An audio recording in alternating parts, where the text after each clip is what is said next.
thrilled tonight to hear so much about gender justice, the work of NYTS around raising the voice and visibility of women, because it is such an honor for me tonight to introduce a very, very special woman, not only in my life, but in the lives of so many. Sun Kim is a mentor and a friend, someone that I look up to greatly. And you know, she and her husband, Young-gil Kim, are what you would, always refer to those people who are the pillars of the community.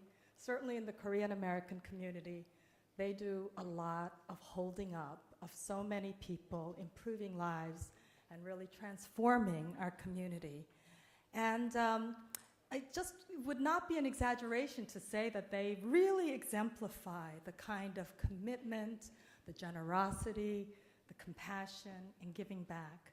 But somehow, when I was thinking about introducing Sun tonight, I just felt there's just so much more to her than even that. You know, Sun built, together with her husband, an amazing business. She is the president. He is the CEO of their family business, which is Bethel Industries. It's an important apparel manufacturer of military uniforms and a very important employer in New Jersey. Sun is also the immediate past president of the New York chapter of the Korean Women's International Network. This KOIN is an influential organization bringing together Korean women of all generations to learn from each other and to contribute together. And I'm so honored to be a part of the KOIN family. And I have to say that I observed under Sun's leadership that KOIN New York really grew in generations, in numbers, and also influence, and really spearheading workshops and meaningful conferences that promoted mentoring and networking and really kind of bonding among Korean Americans in New York and New Jersey. But again, there's more than that part of the story, because to me, beyond her leadership as a businesswoman and as a community leader, what defines Sun to me is her faith in God, her eternal optimism, and her can-do spirit that I have seen over and over again. These are the guiding principles that have really shaped her immigrant journey, coming over to America with her husband in 1976 with literally nothing.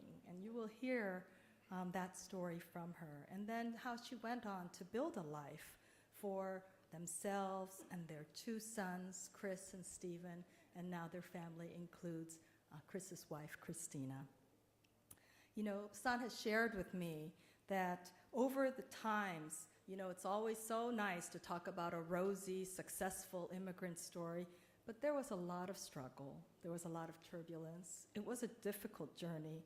But throughout it all, she has always been guided by her faith, and you will hear more about that.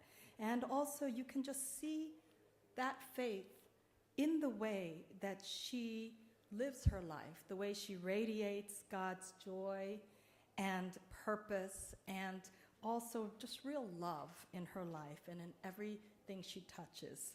So I am so excited to have you hear her story from her directly, and I could not be more thrilled and humbled to be able to introduce the 2014 Urban Angel and my good friend and spiritual sister, Sun Kim. Thank you.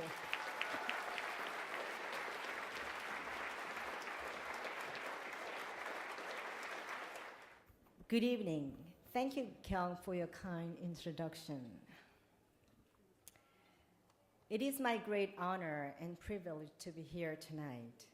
Thank you very much, Dr. Dale Irvin, Dr. William Lee, the Board of Trustees, and the members of New York Theological Seminary. I truly thank you for giving me an opportunity to share with you what God has done in my life. In 1976, I immigrated to US with my husband. Literally, we had nothing. The only way we were able to afford the flight from Korea was through a discounted ticket in exchange for bringing over 12 orphan babies to America. Yes, you heard it right. 12 crying babies in our hands on a 20-hour flight. Well, exhausted, confused, and bleary-eyed, we finally walk into the Kennedy Airport terminal after many hours of unfamiliar labor during the flight. We just married. I had no skill with the babies. My husband, even less. What waited and greeted us at the gate was a crowd of soon-to-be parents who were dying to meet their children for the first time. I'll never forget the joy of their faces, and it was washed away any feeling of hardship immediately. We all have our struggles day to day, isn't it true? But at that moment, by His grace, I gained the answer to my question, what is love? Yes, it is only by God's amazing grace and through a bumpy with the crying babies that we are able to witness the meaning of the love of God in our lives. This is how my immigration life began. In the beginning, as you could imagine, it was not easy to adjust a new life at a foreign country. Just like other new immigrants, I had to struggle with the language barrier and cultural differences.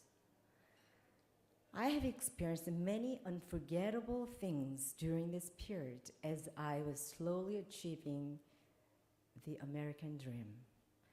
And yet, there were also some crucial moments that helped me to define my faith in God. Among them, let me share with you the incident that changed my worldview permanently. In 1990, I had a chance to visit my parents in Chicago. I always dearly loved my father and thanked him because he devoted himself to taking my mom, who had stroke at the age of 51, and she was confined to wheelchair since then. When I arrived at my parents' apartment building, I randomly looked up to the 7th floor where they lived. Out of blue, I had a strange thought. How would they escape from there if there was an emergency? The following morning, I woke up to a loud and nervous voices in the hallway. Believe it or not, there was a fire. There was an announcement through the building, and we are instructed to just wait, not to open the door.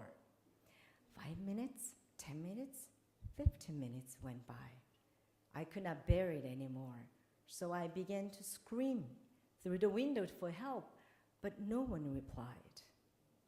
Honestly, I thought that I could not survive the fire. Quickly, I grabbed my mom's Bible and prayed calmly.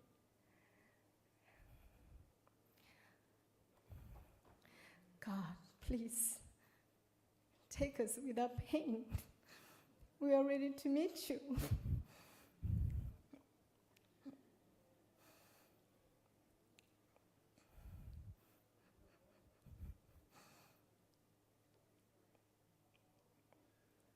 My parents joined me. As we prayed, we suddenly heard a knock on the door. It was a fireman. He told me, now everything is okay. My parents and I were crying and hugging one another over their joy. I found a devotional book called Our Daily Bread in the room. The day's passage was from Psalm 127, first and second verses. Unless the Lord builds the house, its builders labor in vain. Unless the Lord watches over the city, the guards stand watch in vain. In vain you rise early and stay up late, toiling for food to eat, for He grants sleep to those He loves. The lesson from this passage changed my worldview permanently. My life is in the mighty hands of God, the Father. It is by God's grace alone that I'm able to find meaning of my life. In response, I had determined to try my best to give what I had back to God and to share with the people who needs God's grace.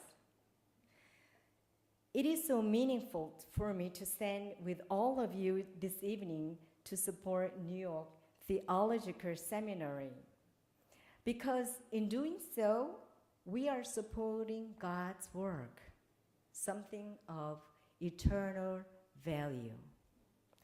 Finally, I want to say thank you. Thank my husband, who encouraged me with the patient, and my lovely son, Christian Stephen, and daughter-in-law, Christina. Also, my thanks goes to Korean Ambassador Seo Son, English Hospital Chairman Tom Center, Councilman Michael Yoon, and all pastors and friends are here tonight to support me. Again, thank you all very much. May the Lord richly bless you. Thank you.